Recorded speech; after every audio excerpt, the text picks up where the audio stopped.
Ndagusuhuje mu izina rya Yesu Kristo wowe ukurikiye Salem TV, mwifurije amahoro y'Imana kandi ngira nti umukiza ari hamwe nawe. Ndagushimira by'umwihariko umusanzu wawe ku biganiro byacu, wahisemo neza kubana natwe. Imana iguhe umugisha.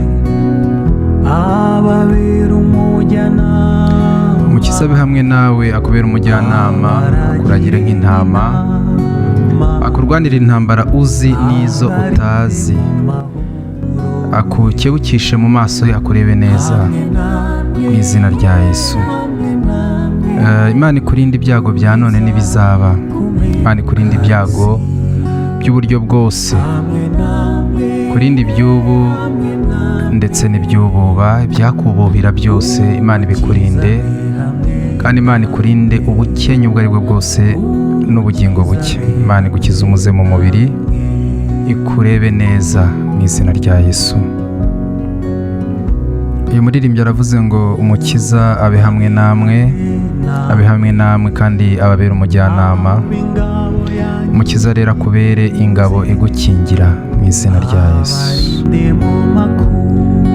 Umukiza akurinde mu makuba ay'uburyo bwose, kandi Imana iguhishe mu mababa ye. Haleluya, haleluya, haleluya, haleluya. Kugeza kumeruka isi, hamwe namwe, hamwe namwe. Umukiza be hamwe namwe, umukiza be hamwe namwe, umukiza be hamwe namwe.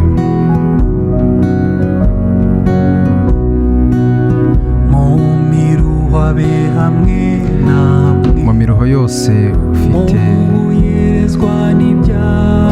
mu byago bikunyereza, umukiza abe hamwe nawe.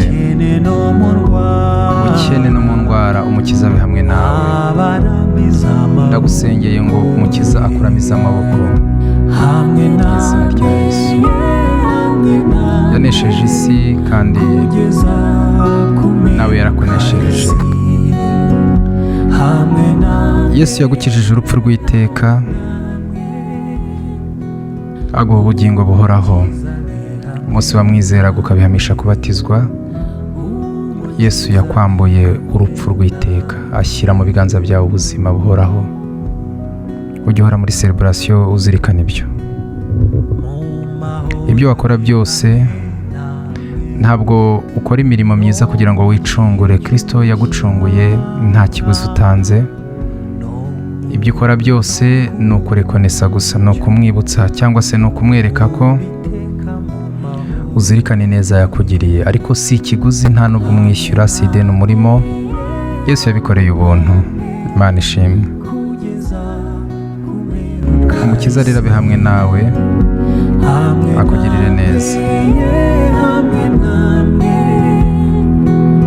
Umukiza abe hamwe namwe, umukiza abe hamwe namwe, umukiza abe hamwe namwe. No mu ntambara yo hanyuma, hari urupfu imbere yanyu. Haleluya. Kwambuka rwa ruzi, hazaba ari hamwe nabwo, hamwe namwe, hamwe namwe, kugeza kumeruka isi, hamwe namwe, hamwe namwe. Umukiza abe hamwe namwe, umukiza abe hamwe namwe.